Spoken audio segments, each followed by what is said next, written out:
Welcome to another edition of A New Me.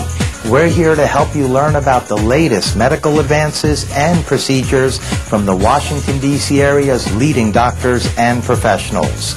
Our guest experts provide you with the real information necessary to help you eliminate the dangers of making the wrong medical and cosmetic enhancement decisions.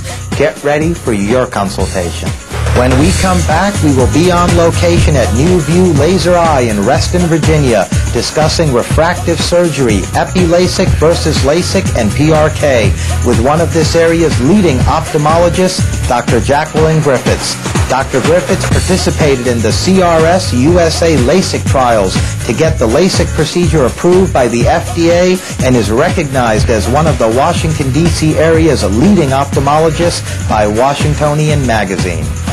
Welcome back to A New Me. We are on location at New View Laser Eye in Reston, Virginia, with one of the Washington, D.C. area's leading ophthalmologists, Dr. Jacqueline Griffiths. Welcome, Dr. Griffiths. Thanks for having me. It's our pleasure having you with us today. Over the years, laser vision correction has become extremely popular. For those of us who may not know Dr. Griffiths, can you please begin by explaining to us what laser vision correction is? Laser vision correction is a collection of surgical procedures that reshape the cornea using the excimer laser. And what type of vision problems does it correct? With laser vision correction, we can now correct nearsightedness, farsightedness, astigmatism, or any combination thereof. What vision correction options were available prior to laser surgery? Well, aside from glasses and contact lenses, which we still have today, radial keratotomy was the most popular vision correction procedure that was available for approximately 10 years prior to the laser vision correction. What different types of laser vision correction procedures are available? There are several laser vision correction procedures that we can perform today. One is called PRK, which is performed on the surface of the cornea. EpiLase is a variation on technique, but similar to PRK in that it is considered a quote-unquote surface procedure. And then there's LASIK, which is the most popular at this time. And what are the differences between them? The surgical procedures are divided into two general areas: surface procedures or intrastromal procedures. The surface procedures include PRK and EpiLase. The intrastromal procedure is LASIK. With regard to the surface procedure of PRK, we simply remove the cells with an instrument. Sometimes we use alcohol to help, and we discard those cells. The ablation is done with the excimer laser, and a bandage contact lens is placed, which stays in place about 4 to 5 days until that surface grows back. With EpiLase, we attempt to save that layer, which is a thin, delicate layer. So it's a very delicate surgery. We use an epikeratome, which is an instrument that cleaves this surface as a sheet, and we lay that sheet of cells back. The laser does its ablation, and then that sheet of cells is then replaced where it was originally. A bandage contact lens is placed also in the case of EpiLase for a few days. However, the recovery is faster and easier for the patients with EpiLase than with PRK. The LASIK procedure is done at a much deeper level of the cornea. We use a microkeratome or laser to cut into the stromal bed of the cornea, so it's much deeper. We reflect the flap that it makes back, and the ablation is done. The flap is then replaced, and there's no need for a bandage contact lens in most cases of LASIK. How long have these procedures been available? In the United States, PRK was first approved by the FDA in 1995. LASIK was later approved in 1999, and I participated in the study to get that procedure approved. However, we were performing LASIK off-label prior to that. EpiLase is a new surgical procedure using an epikeratome that was recently approved by the FDA just this year. So the EpiLase procedure is new? Yes, it's relatively new, but it was approved by the FDA after many years of study. How many treatments are required for these procedures? In general, most patients, probably 90 to 95%, require only one procedure. Some patients who are in the higher range of nearsightedness, farsightedness, or astigmatism may require a second procedure to just tweak the end result. What are the advantages of the EpiLasic versus the LASIK and PRK? EpiLasic is a very safe procedure. Any procedure that's done on the surface of the cornea rather than at a deeper layer of the cornea is considered safer. For patients who have borderline corneal thicknesses that may have been deemed inappropriate for laser surgery in the past, this may be a surgery for them. For patients who have extremely dry eyes prior to the surgery, this is definitely a procedure for them, because when we make the LASIK flap and we're cutting at the deeper level, we're actually cutting corneal nerves, and those nerves tell the eye to make fluid. So if you go into the procedure with a dry eye and then you make a LASIK flap, you can make it much drier as well. So we always tend to go back to the surface, as we say, with either PRK or EpiLasic. EpiLasic has become popular because the recovery is so much easier on the patient than PRK. And how safe are these procedures?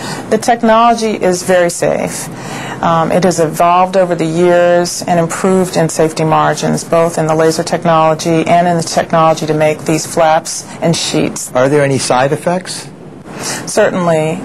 There are risks with every surgical procedure, and we try to do our best preoperatively to assess one's relative risk for developing these complications after the surgery. Some of the more common side effects you may have heard about are halo and glare. That is not as common these days with the upgrades that have been done to the lasers. For those of us who may not know, Dr. Griffiths, what's the halo and the glare? Well, a halo is like a halo around a light, Okay. like a headlight coming at you as a halo around it. Glare is when you see more like lines coming off the lights in front of you. And people experience those symptoms more at night than during the day.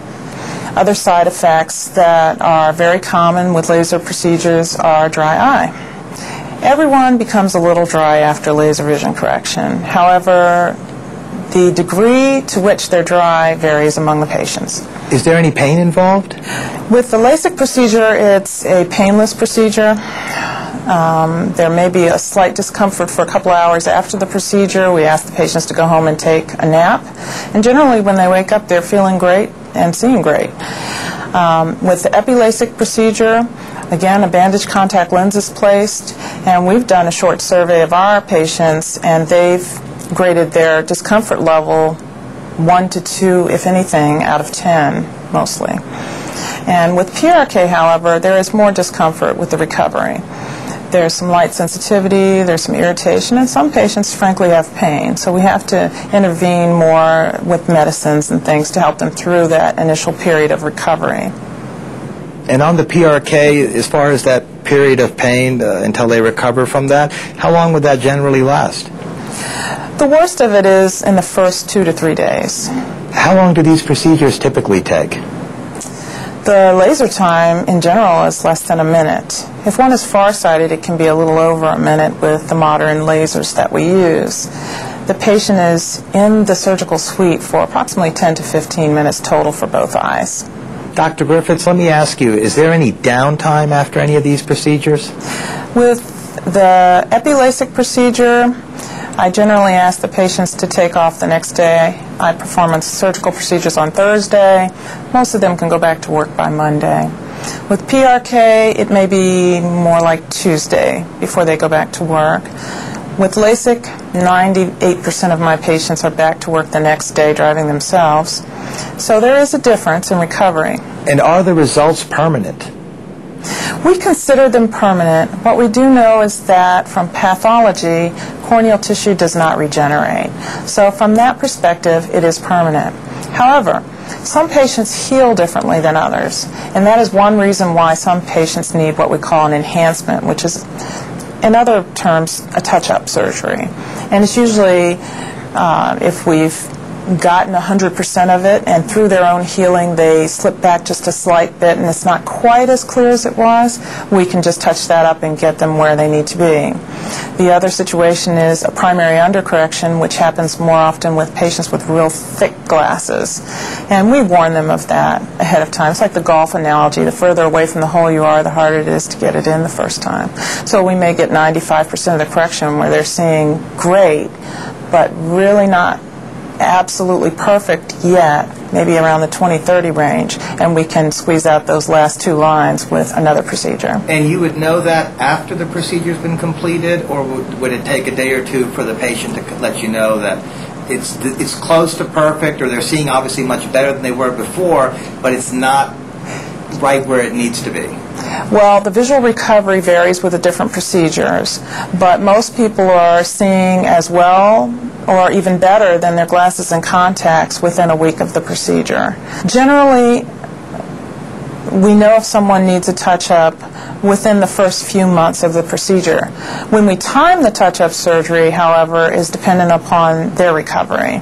So when the eyes are deemed stable enough to undergo a second procedure, that's when we go back. Is there anything out there that you can tell our viewers about that they should be cautious of when it comes to laser vision correction options?